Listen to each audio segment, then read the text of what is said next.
Before we step inside Atlanta's most notorious jail, hit that subscribe button, because what you're about to see is unlike anything on YouTube. This is a place where chaos is normal, survival is a daily strategy, and even officers fear certain hallways.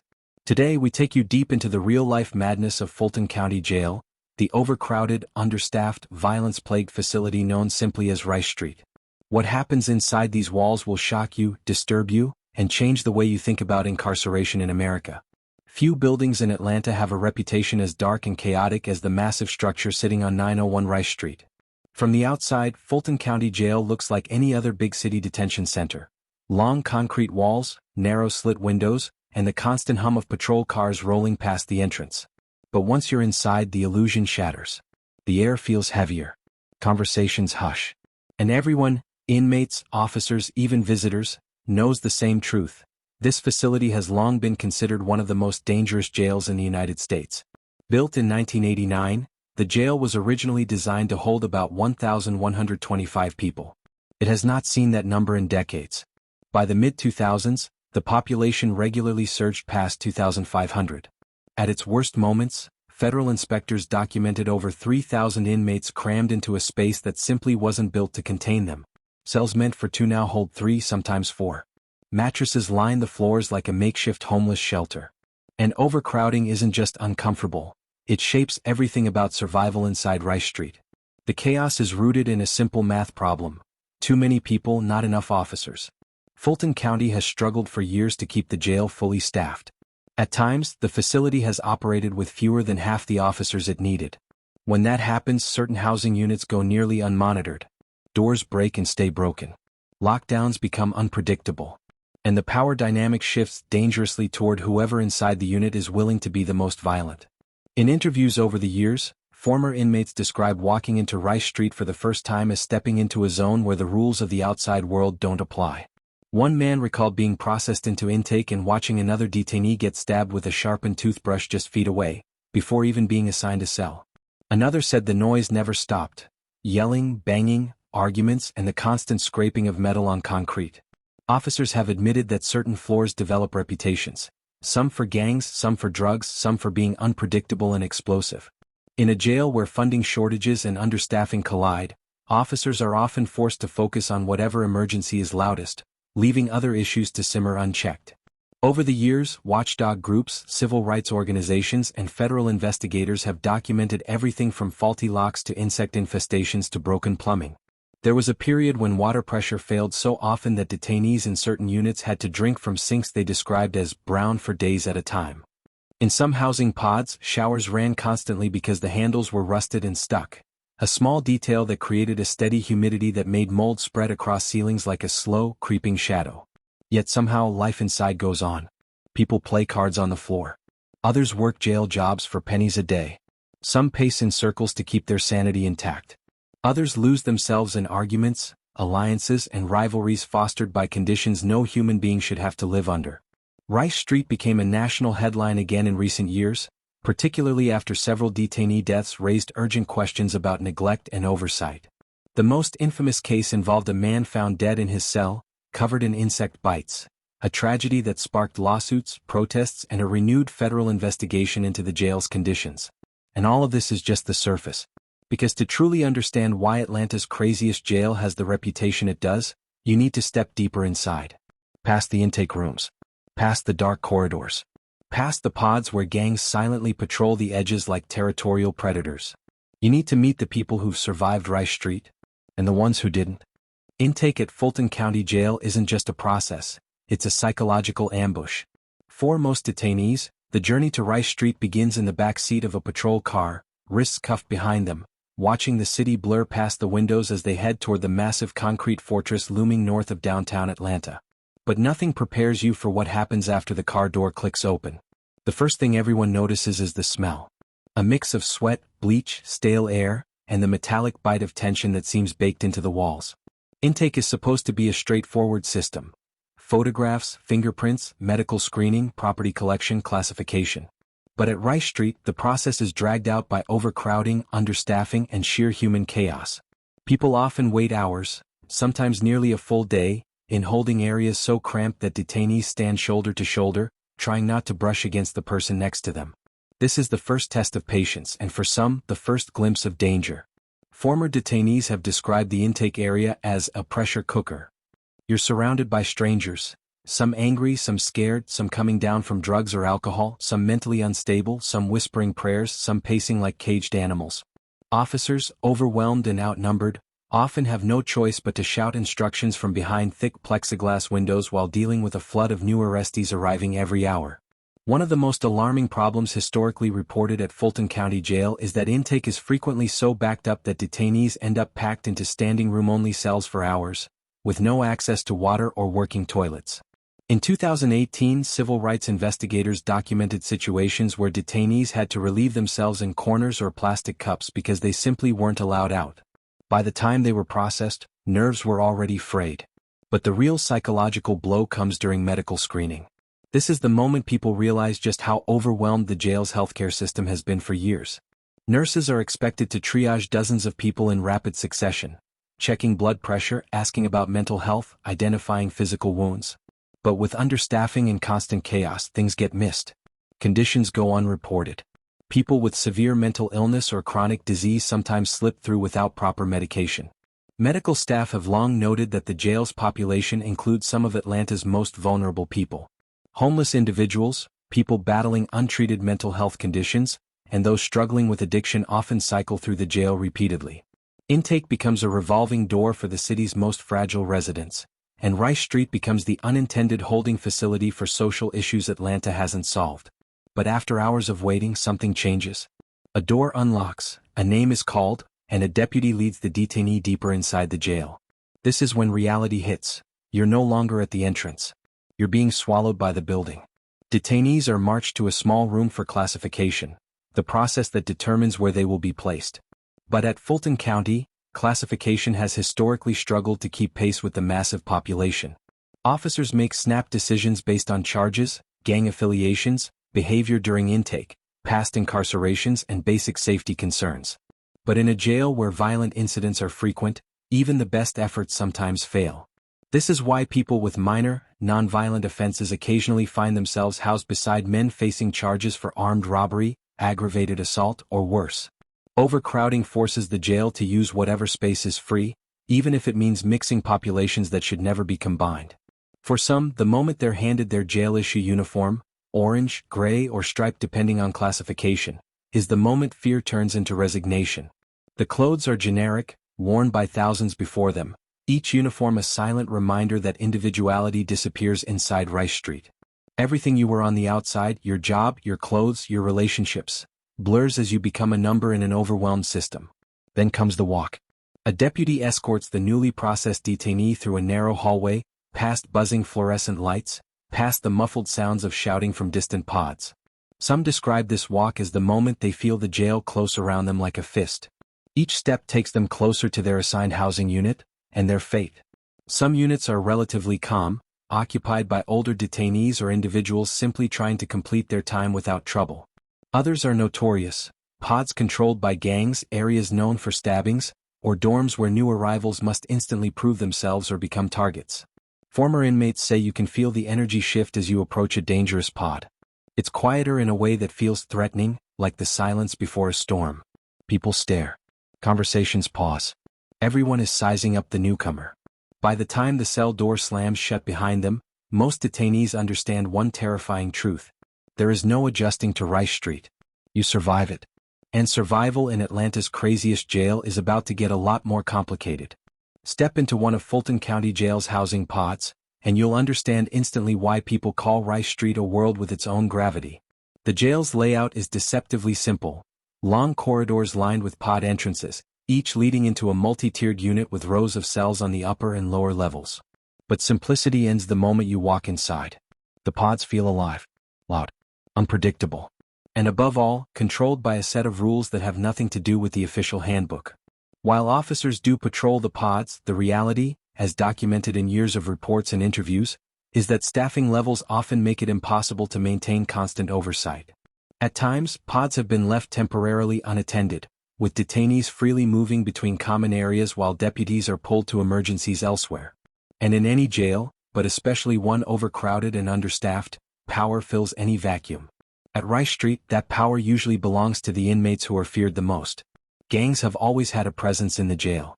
Not because the jail wants it, but because the street dynamics of Atlanta inevitably seep into the cell blocks. The ranks include everything from local neighborhood sets to nationally recognized gangs like the Bloods, Crips, Gangster Disciples, and smaller factions that operate with equal intensity.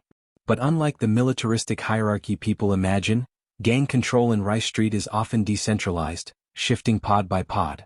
Whoever has the numbers, or the sheer brutality, ends up dictating how things go.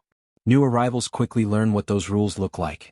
You don't sit at certain tables unless someone invites you. You don't touch someone's bunk without permission. You don't stare too long. You don't speak too loudly. You definitely don't borrow anything without offering something back.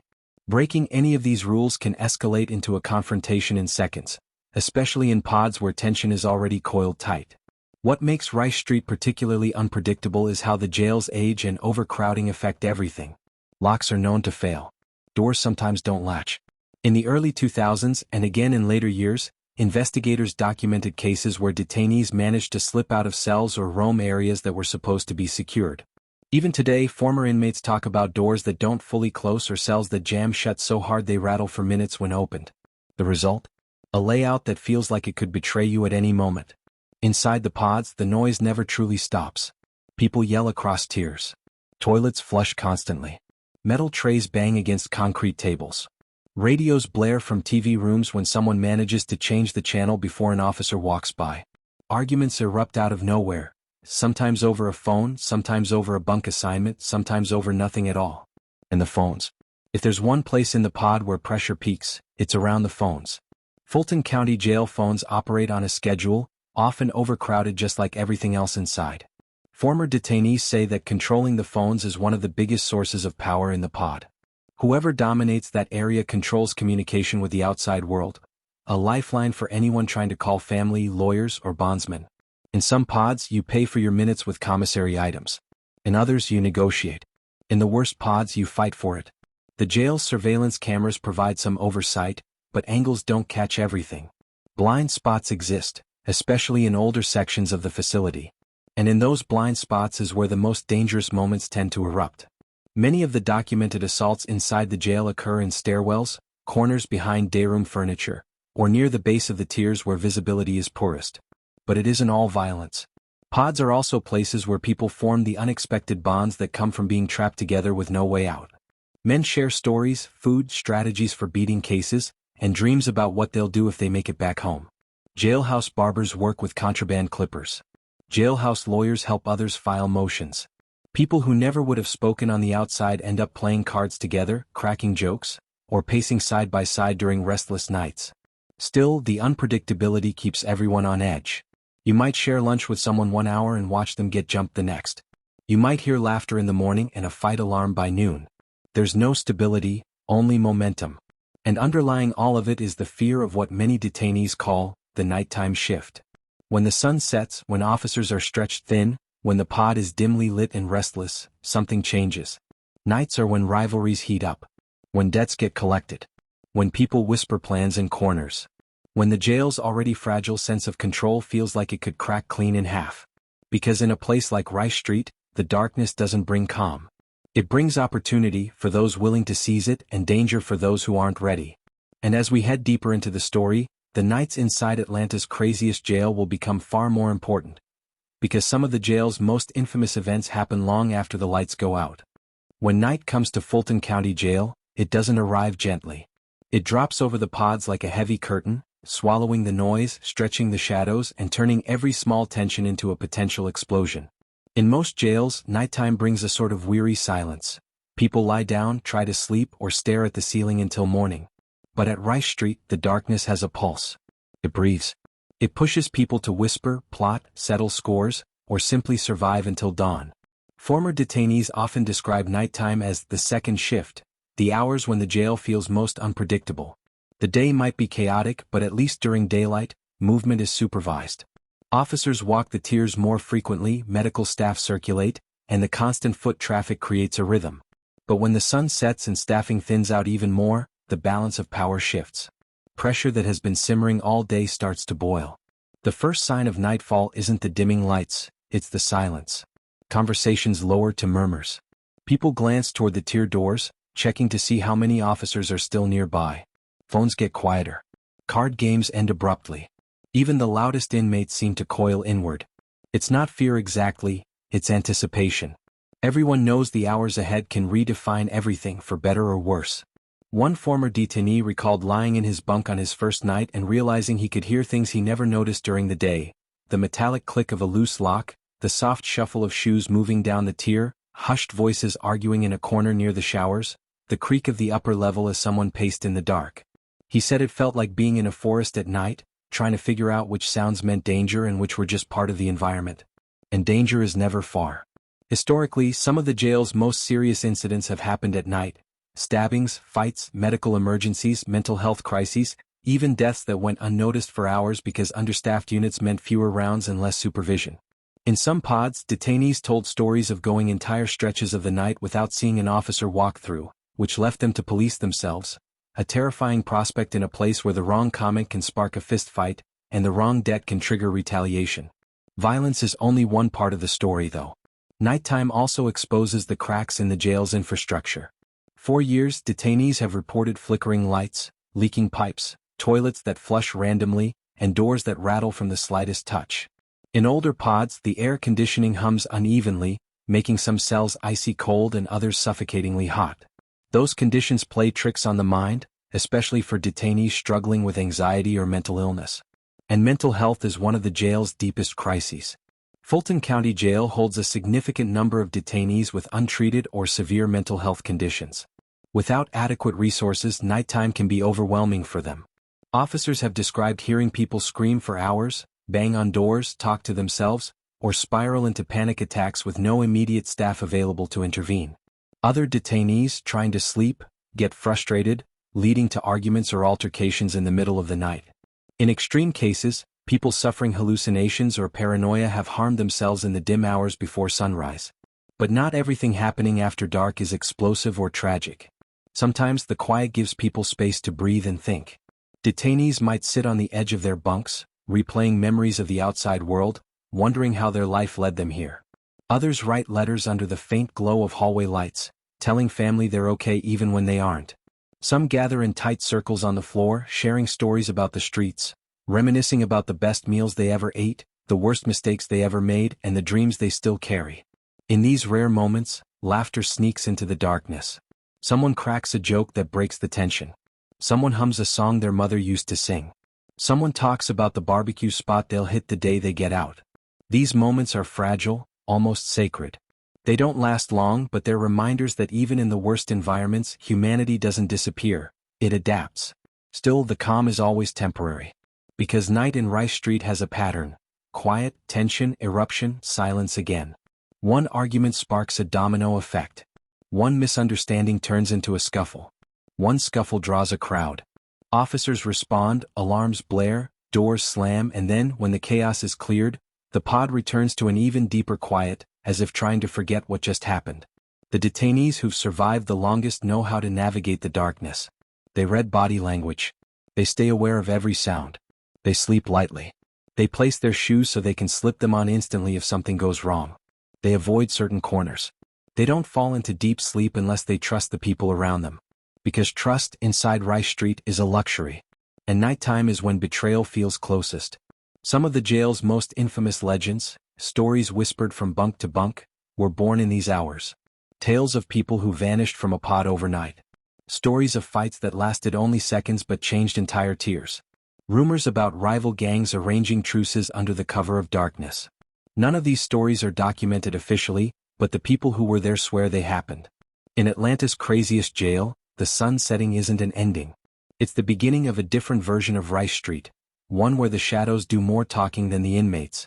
And as we head deeper into the truth of this jail, the most disturbing chapters are still ahead. If the daytime chaos and nighttime tension define the atmosphere of Fulton County Jail, then Contraband defines its underground economy. And make no mistake, Rice Street has an economy. A complex one. A thriving one. One that has operated for decades beneath the surface of official rules and regulations. To understand how this jail functions, you have to understand the power of the things inmates aren't supposed to have but inevitably do. Contraband inside the jail isn't just about breaking rules. It's about survival, leverage, communication, safety, and identity. In an environment where detainees are stripped of nearly every personal choice, contraband becomes one of the few ways to regain control, however small, over their lives. Let's start with the basics: food. Not commissary snacks. Not the items inmates are allowed to buy if they have money. We're talking about real food smuggled in from the outside or stolen from the kitchen. Over the years, Fulton County has seen everything from officers sneaking in fast food to detainees bribing trustees, inmates assigned to kitchen duty, to stash raw ingredients inside their jumpsuits. A honey bun or pack of ramen might seem trivial on the outside, but inside it can get you protection for a day. A slice of pizza smuggled in by a corrupt staff member could buy off an entire conflict. But food is just the beginning. The most coveted contraband in Fulton County Jail is undeniably the cell phone. Phones are the crown jewels of the jail's underground economy. They're risky to have, difficult to hide, and even more difficult to obtain, which is exactly why they hold so much power. With a phone, an inmate has access to family, friends, lawyers, social media, news, games, and, perhaps most importantly, influence. Phones have been used for everything from organizing bail funds to live streaming conditions from inside the jail. They've documented mold, broken toilets, overcrowded cells, and even injuries from fights. And the way phones get in is a story in itself. Some are smuggled in by unscrupulous officers, who have historically been caught exchanging phones for hundreds or even thousands of dollars. Others are tossed over the recreation yard fences in carefully timed operations involving outside accomplices. When the jail's staffing was at its weakest points, people got more creative, using laundry carts, hiding phones and food deliveries, even using drones in some documented cases around the country, though Fulton-specific drone activity has been limited. Once inside, phones move through the jail like currency. A single phone might change hands 10 times in 1 month. One group might rent access by the hour, another by the day. Phones get wrapped in plastic, hidden in vents, stashed inside mattresses, slipped behind sinks, or taped to the underside of bunks. Officers conduct searches, but even when they confiscate a device, everyone knows a new one might appear a week later. Then there's the other major category of contraband: weapons. At Fulton County Jail, the most common weapon isn't a shank carved from metal. It's a toothbrush. Over the years, detainees have sharpened toothbrush handles against concrete floors until they become deadly, improvised knives. These simple tools cause injuries weekly and sometimes worse. But weapons also include metal torn from beds, pieces of broken trays, screws pried from railings, and even parts of broken light fixtures. When locks fail or cells overfill, the number of potential weapons skyrockets. And behind all this movement of goods is an organized system, not official but incredibly structured. Commissary items become the baseline currency. Honey buns, ramen packets, instant coffee, chips, and hygiene products each have value. A pack of ramen might be worth 1 favor. A honey bun might be worth 2.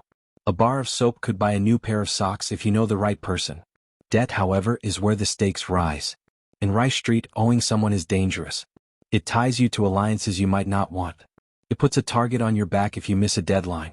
And if you borrow from the wrong person, the interest might double daily, not in commissary but in loyalty or violence. Contraband also extends into more subtle forms. Information, for example.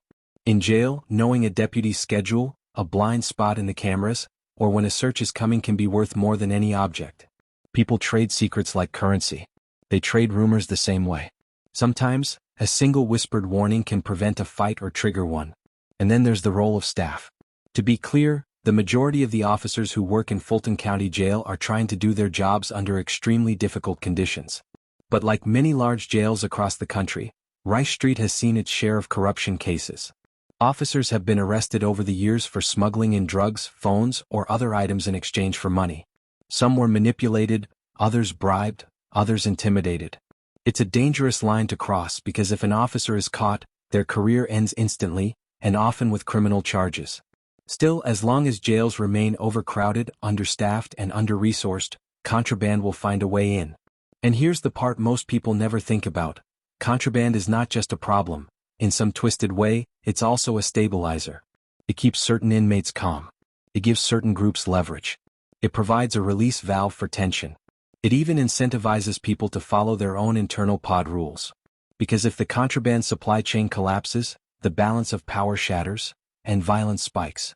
Contraband is the shadow economy of Rice Street. It's how influence is bought, how alliances are forged, and how chaos is temporarily contained. But the next chapter uncovers something even more disturbing. In a jail known for violence, the greatest danger sometimes comes not from weapons, but from the systems meant to protect people. Ask anyone who has spent time inside Fulton County Jail what scares them most, and you'll get a surprising answer. It's not the gangs. It's not the fights. It's not even the nights where you can hear footsteps circling your bunk like a shark tracking prey. It's the system itself. Because inside Rice Street, danger doesn't always come with a raised fist or a sharpened toothbrush. Sometimes it comes in the form of silence. A missed medical check. A broken intercom button. A leaking cell. A door that doesn't lock. A cry for help that echoes through the pod until it fades into nothing.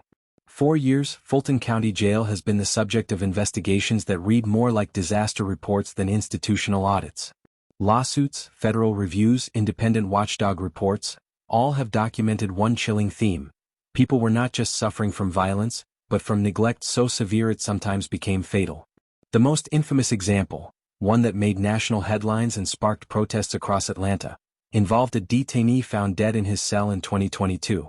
His body was discovered covered in insect bites, lying on a filthy mattress in a cell that investigators later described as unfit for human habitation. The case triggered outrage, lawsuits, and renewed scrutiny on the jail's conditions. To this day, that story remains a symbol of everything that has gone wrong inside Rice Street. But it wasn't an isolated incident. 4 years, detainees have described cells with broken sinks, toilets that overflow for days, mold crawling across ceilings, and ventilation systems so weak that entire pods turn into humid, bacteria-filled boxes. Some cells had no working lights. Some had no mattresses. Others had locks so damaged that people inside couldn't close their own doors even when they wanted safety.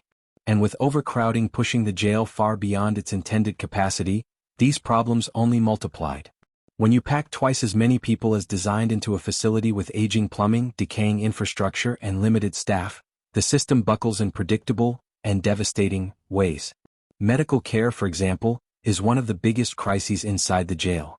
Former detainees have described waiting days, sometimes weeks, for medication they were supposed to take daily. Some said they submitted medical requests only to receive no response. Others claimed they were treated in hallways because the medical unit was full. People with diabetes, seizures, asthma, and severe mental illness all relied on a system stretched to its breaking point. Officers and medical staff weren't blind to the problems. Many whistleblowers over the years admitted they were overwhelmed, overworked, and operating in conditions that would terrify most people. Nurses sometimes had to choose which emergencies were most urgent. Deputies were forced to supervise entire pods alone. In that environment, some people simply slipped through the cracks. And those cracks have consequences. There were documented cases of detainees who experienced medical episodes in their cells, calling out for help for hours before anyone responded. People with mental health crises were housed in solitary cells with nothing but a metal bed frame and their own unraveling thoughts. Some detainees developed infections from untreated wounds or poor sanitation. Others deteriorated mentally in ways that went unnoticed until they became a danger to themselves. One of the most shocking findings from a past investigation revealed that some detainees went so long without shower access that skin conditions developed into open sores. In certain pods, the water pressure was so inconsistent that showers either sputtered out or blasted scalding water. When the water ran brown, something detainees reported on multiple occasions, people had no choice but to use it anyway. You can't refuse the only water available when you're locked in a cell. Then there's the issue of broken locks. 4 years, inspections revealed hundreds of malfunctioning cell doors. Some wouldn't close. Some wouldn't open. Some could be kicked open with minimal force. And in a jail where violence is a daily risk, a broken door is a nightmare. It means a vulnerable detainee can't secure themselves at night. It means someone trying to avoid a conflict has nowhere to hide. It means an entire pod can turn into a free-for-all if the wrong group decides to test the limits. One former detainee said the scariest sound in the jail wasn't the alarms or the shouting, it was the subtle click of his door failing to latch. Every night, he lay awake listening to footsteps outside his cell, wondering if the next one would stop right at his doorway. When he asked to be moved to a cell with a working lock, he said it took days before anyone even checked the issue. And through all of this, one truth becomes painfully clear. Rice Street wasn't built for the job it's doing today. It wasn't built to handle thousands of people. It wasn't built to handle severe mental illness at scale. It wasn't built to handle the heat of violent encounters fueled by overcrowding. It wasn't built to handle decades of wear with limited maintenance budgets.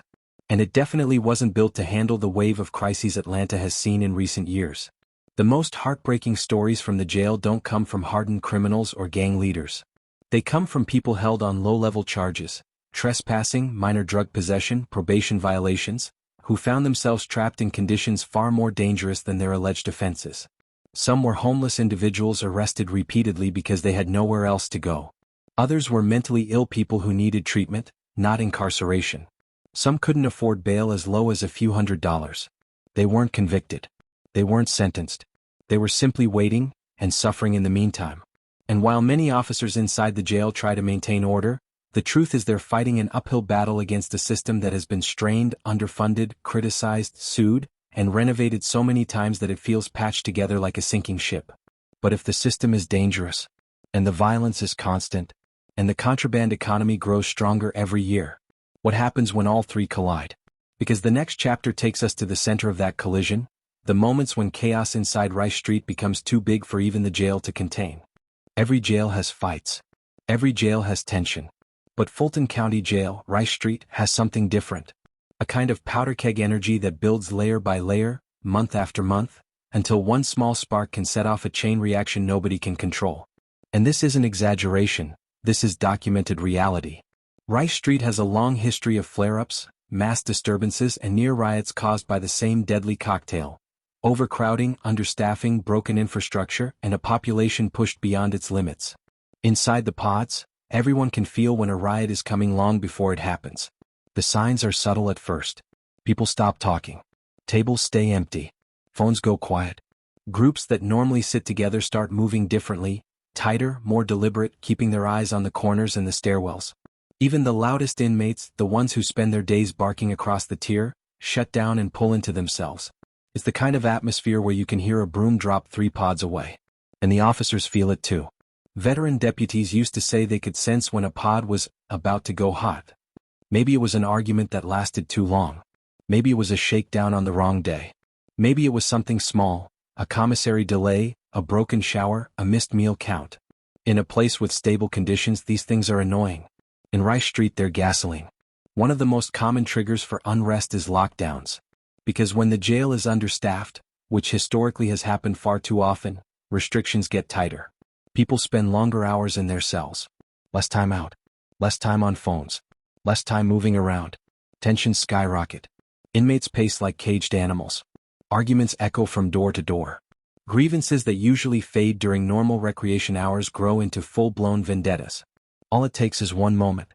One night, years back, a pod erupted after a detainee complained that officers ignored his medical call button. The unit had already been irritated. No recreation for 3 days, broken toilets, lights flickering for hours.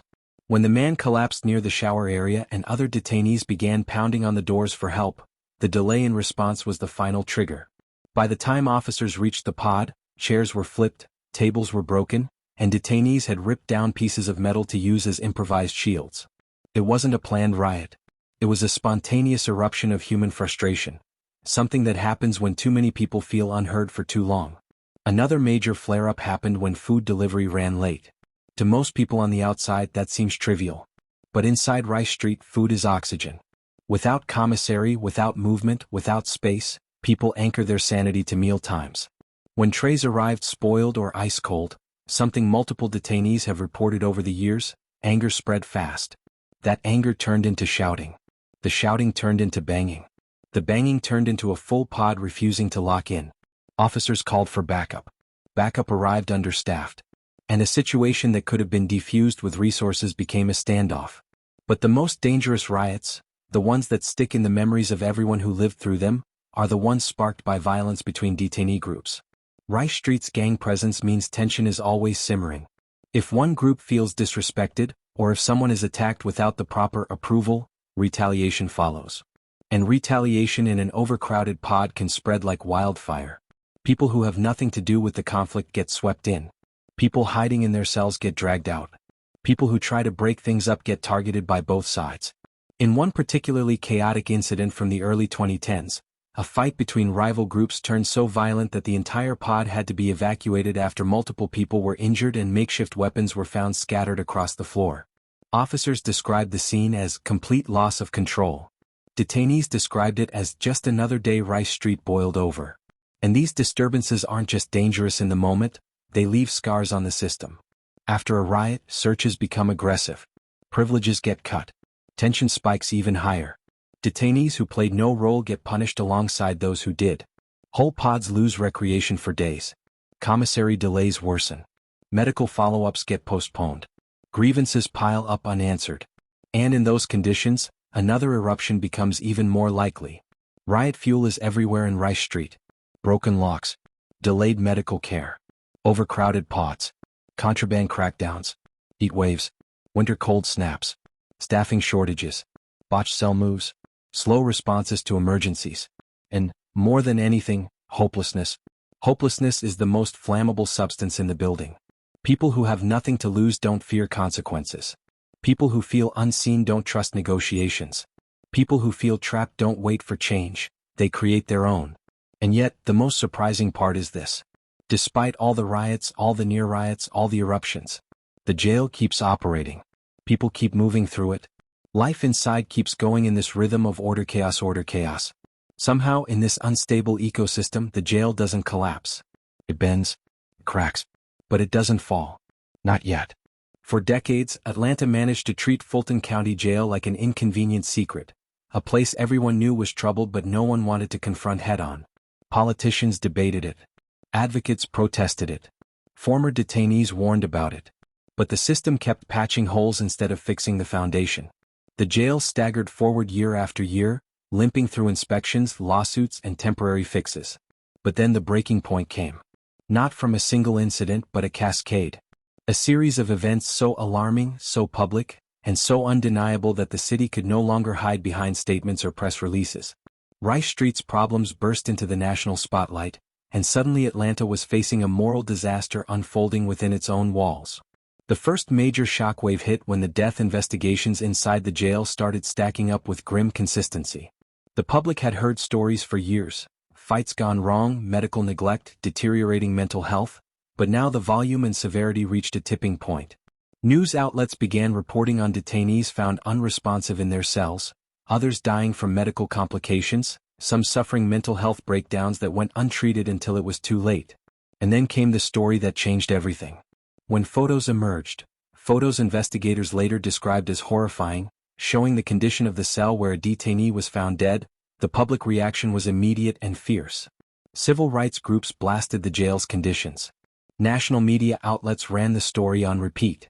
Protesters gathered outside Rice Street holding signs demanding accountability. Politicians who once avoided the issue were suddenly appearing at press conferences calling the situation unacceptable, inhumane, and a crisis decades in the making. But here's the thing, that tragedy didn't create the crisis. It revealed it. Almost overnight, scrutiny expanded far beyond that single case. Reporters dug deeper. They uncovered years of federal warning signs, overcrowding reports, inspection failures, lawsuits, documented complaints. They highlighted detainees being held for months, even years without trial. They showed that many who died were awaiting hearings, not convicted. They dug into medical delays, mental health shortages, staffing collapse, and infrastructure that had been deteriorating long before the spotlight arrived. For many Atlantans, this was their first real look inside a jail they drove past every day without thinking. And what they saw shook them. Meanwhile, inside Rice Street, the mood shifted. Detainees who had been trying to survive quietly now heard their jail being discussed on national TV. Officers felt the pressure too. Suddenly every decision, every incident, every delay was under a microscope. Tension took on a new shape. Fear of exposure, fear of lawsuits, fear of oversight, fear of losing control. One former deputy later described this period as walking on cracked ice. Everyone knew one wrong move could send the whole place crashing through. Then came the federal intervention. With rising deaths, public outrage, and mounting evidence of systemic failures, federal authorities stepped in to conduct a full-scale review. It wasn't the first time. The jail had been under federal scrutiny in the past, but this time felt different. This time the nation was watching. Investigators interviewed staff, detainees, administrators, medical personnel. They documented cells with peeling paint, corroded fixtures and broken ventilation. They noted chronic overcrowding, understaffing, and deteriorating mental health conditions. They flagged failures in emergency response procedures, medical triage delays, and security blind spots. Their findings were a cold confirmation of what detainees had been saying for years. The jail wasn't just unsafe, it was fundamentally broken. While those investigations were underway, Atlanta officials began floating the idea of replacing the jail entirely. Some argued it needed total demolition, not repair. Others pushed back, pointing out that without major reform to Atlanta's criminal justice system, bail practices, mental health services, homelessness support, the city would simply repeat the same mistakes in a newer building. But even as political debates raged, the jail itself kept spiraling. Staffing shortages hit new lows. Veterans quit. New hires didn't last. Pods grew more unstable. Violence rose. Contraband flowed even more freely because fewer officers were present to stop it. Medical units became overwhelmed. Mental health crises skyrocketed. Detainees reported going days without leaving their cells. And every week, the news seemed to bring another tragic headline. Inside, detainees felt the shift like tremors. Some hoped the public attention might finally bring change. Others feared it would instead lead to harsher crackdowns, more lockdowns, and more suffering. Nobody knew which direction Atlanta would take. Meanwhile, the jail's internal politics began to fracture under the pressure. Administrators clashed over solutions. Deputies disagreed on how to maintain control. Medical contractors pointed to funding issues. Advocates pointed to mismanagement. Everyone blamed someone, yet the system remained the same. And through all this chaos, the detainees were the ones caught in the crossfire. Imagine being locked in a place where conditions deteriorate every week, yet surrounded by news reports describing your reality to the outside world. Hope and dread mixing in the air. Rumors spreading faster than facts. One day people talk about a new facility. The next day they talk about federal takeover. Then someone whispers that nothing will change at all. Rice Street was living in a state of suspended collapse. Not fallen but constantly falling. And the pressure wasn't just internal. As lawsuits mounted, outside experts were brought in to evaluate the jail. Their recommendations ranged from urgent facility repairs to major staffing overhauls to expanded mental health services. But implementation takes time, and time is the one thing people inside the jail never have enough of. Atlanta's leaders now faced a question with no easy answer. How do you fix a system that is failing faster than you can repair it? Because Rice Street was more than a jail, it was the symptom of deeper issues in Atlanta's entire criminal justice framework. And as the city struggled to address those deeper issues, something else was brewing inside the jail. Something many people feared would explode before meaningful change could arrive. What happened next would mark one of the darkest and most transformative periods in the jail's modern history. If overcrowding, violence, and neglect make Fulton County Jail dangerous, then the mental health crisis inside its walls turns it into something far worse. A pressure chamber where the most vulnerable people in Atlanta are trapped in conditions guaranteed to make them sicker. This is the chapter most people don't want to talk about, yet it's the one that defines Rice Street more than anything else. Because inside this jail, the largest psychiatric facility in Atlanta, is the jail itself. This isn't opinion. This is a truth repeated for years by local advocates, public defenders, medical staff, and even county officials. Thousands of people cycle through Rice Street every year, many of them struggling with schizophrenia, bipolar disorder, PTSD, severe depression, or substance-induced mental illness. Some come in calm and stable, others arrive in crisis, hallucinating, paranoid, or unable to understand why they've been arrested at all. And instead of psychiatric beds, they get concrete cells. Instead of therapists, they get lockdowns. Instead of treatment, they get overwhelmed officers doing their best with the little they have. For detainees battling mental illness, the jail becomes an amplifier. Every noise louder, every threat sharper, every night longer. And the symptoms that brought them into the system only become more severe. The intake process, already chaotic for most people, is especially traumatic for those in crisis. Loud yelling, bright lights, crowded cells, hours of waiting with strangers pacing or arguing, it's the exact environment clinical professionals warn against. One former intake nurse described it as a psychological gauntlet, especially for those who needed immediate care. But the real suffering starts once people are moved deeper inside. Historically, Fulton County Jail designated specific areas for detainees with mental health needs. On paper, these areas were meant to provide closer monitoring, medication management, and safer conditions. In reality, understaffing and overcrowding often turn them into some of the most chaotic units in the building. Imagine dozens of people battling hallucinations, racing thoughts, delusions, panic attacks, or withdrawal symptoms, all in a pod with broken lighting and cells that don't always lock. Fights break out over misunderstandings that aren't grounded in reality. People scream at voices only they can hear.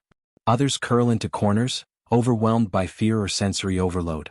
And through it all, officers try to maintain order in an environment that feels more like an emergency ward than a jail. Then comes the issue of medication.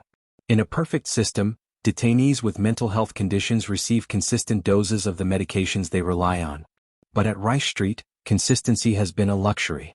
Multiple investigations revealed delays, shortages, and miscommunications that led people to go days or weeks without proper treatment. Some detainees claimed they stopped receiving medication entirely until a crisis erupted and forced officers to intervene. When someone with severe mental illness goes off medication abruptly, the result can be catastrophic. Psychotic breaks, violent outbursts, self-harm, suicidal behavior, all of these have been documented inside the jail. And when these emergencies happen during nighttime hours, when staffing is at its lowest, the outcomes can turn deadly. One former detainee suffering from bipolar disorder described the jail as a place where your mind unravels twice as fast as your body does. He recalled nights of hearing people scream until morning. Not aggressive screams, terrified ones. Screams of people begging for help, begging for their medication, begging for anyone to stop the racing terror in their own brains. Officers, for their part, have long acknowledged that they are not trained mental health professionals. Many have said the same thing in interviews across the years. We're doing the job of doctors without the tools, without the training, without the support. And when you combine undertrained staff with unstable detainees, the results can escalate quickly. There have been cases where detainees suffering hallucinations became violent without realizing what they were doing. Others who were paranoid barricaded themselves inside cells. Some engaged in self-harm so severe that emergency medical teams had to rush into pods at 3 a.m. knowing they were already too late. One of the most chilling realities is the number of mentally ill detainees held in solitary confinement. Solitary cells in Rice Street have been described as dirty, dark, and freezing cold, conditions that are hard on the mind even for healthy individuals. For someone with schizophrenia or depression, days or weeks in isolation can trigger irreversible mental decline. Advocacy groups have repeatedly warned that solitary confinement should never be used for mental health crises. Yet the jail has often had no other option. There simply weren't enough psychiatric beds, nurses, or staff to handle the volume. So instead of treatment, people were locked alone in concrete boxes and left with their thoughts. Some calm, some tortured, some dangerous. One man, held on a non-violent charge, reportedly spent weeks isolated because staff considered him too unstable for general population. By the time he was finally evaluated, he no longer recognized himself in the mirror. His lawyer later said, "We sent him in alive. We got back a ghost." And these are not rare stories.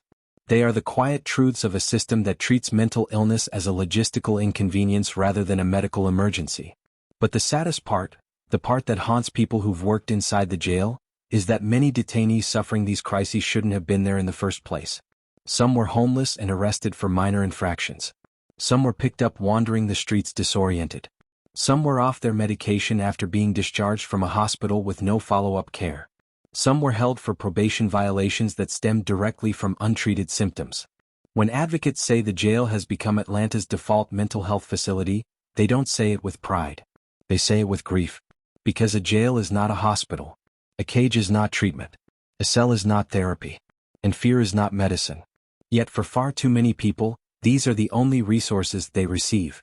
The mental health crisis in Fulton County Jail isn't just a story, it's a humanitarian emergency.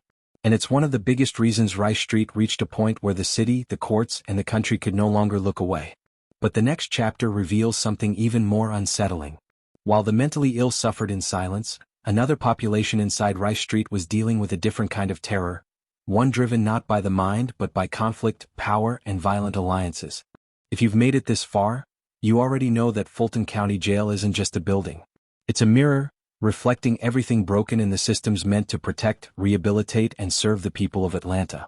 Behind those concrete walls are stories of survival, injustice, resilience, and tragedy. Some escape, some don't. But every single person who's lived through Rice Street carries a piece of it forever. And if this deep dive opened your eyes, there's more coming. More untold stories. More investigations. More hidden truths from America's most chaotic and controversial lockups. So before you click away, hit subscribe, tap the notification bell, and drop a comment below telling us which jail, prison, or case you want exposed next. Your suggestion might be the next story we crack open. Because in a world full of secrets, someone has to shine a light into the darkest corners. Until next time, stay curious, stay safe, and don't forget, the truth is always louder than the walls built to hide it.